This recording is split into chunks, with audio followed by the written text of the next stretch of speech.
আমার এটা নিজের ফর্ম এসআইআর, তো এটার মধ্যে ফিল আপ করে করে তোমাদেরকে দেখিয়ে দেবো কিভাবে এসআইআর ফর্ম ফিল আপ করতে হয়। তোমরা অনেকেই জানো, তাদের জন্য এই ভিডিওটা না, তারা কিন্তু স্কিপ করে যেতে পারো। অনেকেই আছো যেটা জানোই না একদম, বা অনেকে আছো জানো কিন্তু কোথায় কি লিখবে একদম গোলমাল হয়ে যাচ্ছে, যেমন আমারও প্রথম প্রথম মনে হচ্ছিল। তো আমি কিন্তু পুরোপুরি ডিটেলসে নিজের ফর্মের মধ্যে ফিল আপ করে তোমাদেরকে দেখিয়ে দেবো। তো চলো দেখিয়ে দিই। আমি আমার ফর্ম নিয়ে বসে পড়েছি, প্রত্যেকটা লিখে লিখে তোমাদেরকে বুঝিয়ে দেব। এখানে 3টে ঘর আছে, দেখতে পাচ্ছ? এই যে এই ঘরটাই কিন্তু সবাইকে লিখতেই হবে। 2002-এর লিস্টে যার ভোট আছে তাদেরও, আর 2002-এর লিস্টে যাদের ভোট নেই তাদেরও, মানে এইটা লিখতেই হবে। তারপরে আসি 2 নম্বর, যাদের 2002 লিস্টে ভোট নেই তাদেরকে এখানের সাথে সাথে এই জায়গাটাও ফিল আপ করতে হবে। এই জায়গাটা ফিল আপ করতে হবে না, শুধু এইটা আর এইটা। আর যাদের 2002-এর লিস্টে ভোট আছে তাদের এর সাথে সাথে এইটা ফিল আপ করতে হবে, এইটা করতে হবে না, এইটা আর এইটা ফিল আপ করতে হবে। এবার শুরু করি লেখা। তো তোমাদের দেখাই, প্রথমে আছে ডেট অফ বার্থ। তো আমার জন্মের তারিখটা এখানে লিখে দেব, তো লিখে দিই।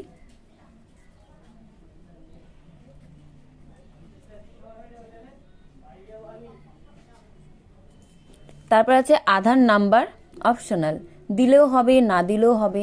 আমি যখন লিখছি তোমাদেরকে ভালো করে মানে একদম দেখিয়ে দিই, তো আমিও লিখে দিই আধার নাম্বারটা।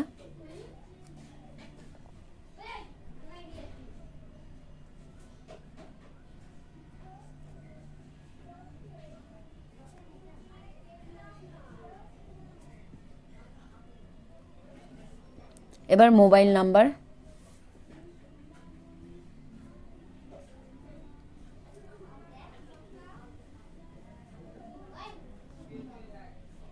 তারপর আছে ফাদার্স নেম, গার্জেন নেম, আমার বাবার নামটাই। এই যে আরেকটা কথা বলি, এই যে লিস্ট বার করেছি, আমার বাবার 2002-এ ভোট আছে, তো এই লিস্টে যা যেমনি লেখা আছে আমি অমনি লিখে দেবো। ইংলিশেই যে লিখতে হবে এমন কথা নেই, বাংলায় আসলে বাংলায় লেখা যাবে, ইংলিশে আসলে ইংলিশে লেখা যাবে, আর যদি হিন্দিতে আসে হিন্দিতে লিখবে। তো আমি এখানে যা লেখা আছে তাই দেখে দেখে সেম লিখবো। তো আমার বাবার নামটাই লিখে দিই এখানে প্রথমে।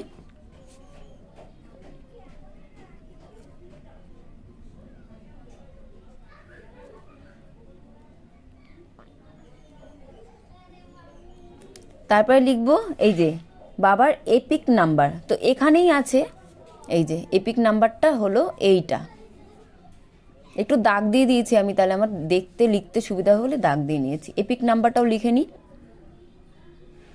সময় লাগুক কিন্তু দেখে দেখে ভালো করে লিখবেন, একটাও যেন ভুল না হয়, তাহলে কিন্তু বাদ হয়ে যাবে।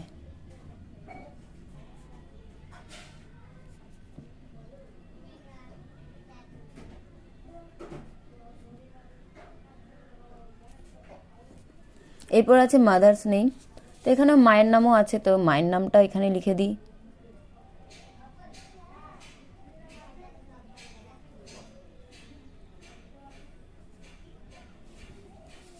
তো মায়ের এপিক নাম্বারটাও লিখে দিই।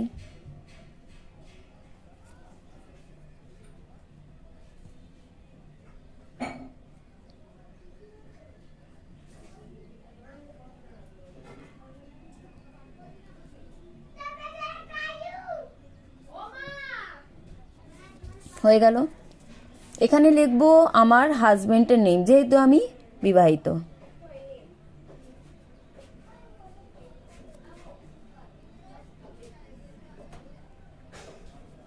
এখানে হাজবেন্ডের এপিক নাম্বারটা লিখে দেব।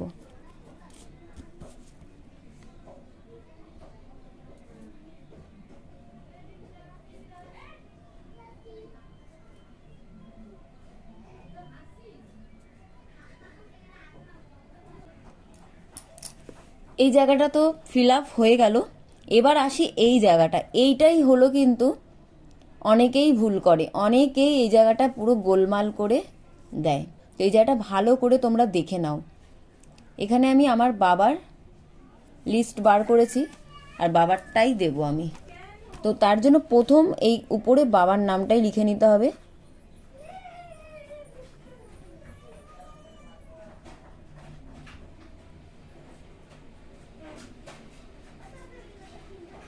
তারপরে বাবার এপিক নাম্বার, এই যে এপিক নাম্বারটা, এই যে এখানে বলেছে এপিক নাম্বার, এপিক নাম্বারটা দিয়ে দিই দেখে দেখে সুন্দর করে।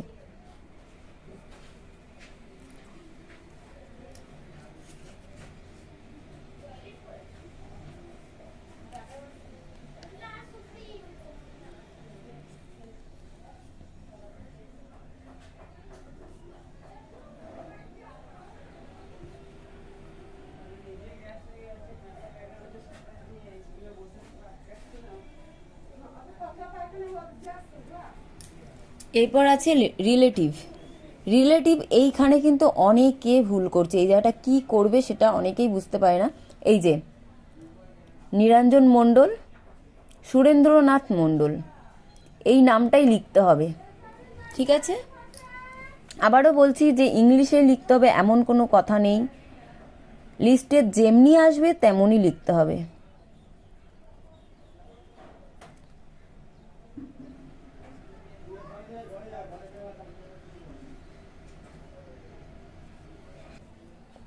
এই যে এই জায়গাটাই কিন্তু অনেকে ভুল করে ফেলে, যে কি রিলেশনে কি লিখবে। এই যে নিরঞ্জন মণ্ডল, সুরেন্দ্রনাথ মণ্ডল, এনার দুজনার সম্পর্ক কি সেটা এখানে লিখতে হবে, পিতা।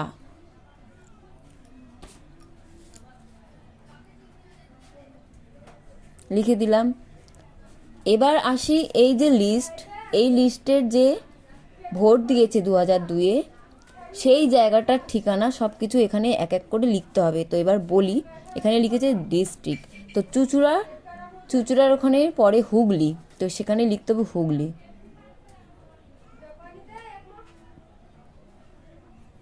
হুগলি। স্টেট নেম, এটা তো পশ্চিমবঙ্গ সবাই জানে।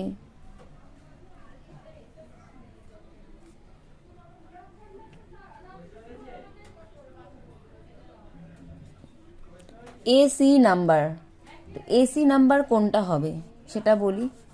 এসি নাম্বার হবে এই যে এইটা, 186 চুঁচুড়া।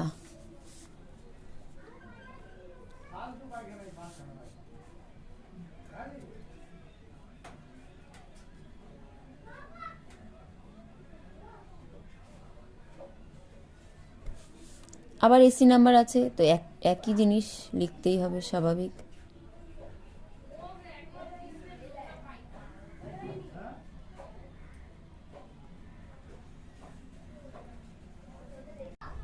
এবার আছে পার্ট নাম্বার, তো পার্ট নাম্বার কি হবে, এই যে এখানে লেখা আছে অংশ নাম্বার 127, এটাই লিখতে হবে এখানে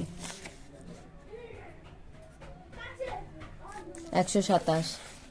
এবার আছে সিরিয়াল নাম্বার, তো সিরিয়াল নাম্বারটা কি লিখতে হবে, এই যে আমার বাবার যে সিরিয়ালে আছে এই যে 527, এটাই লিখতে হবে 527। তো কমপ্লিট পুরো লেখাটা, এখানে ছবি আটকে দিলেই ব্যাস হয়ে যাবে, এবার জমা দিলে হয়ে যাবে। তোমাদের দেখাই একটু ভালো করে কাছ থেকে, এই দেখো লিখে নিলাম।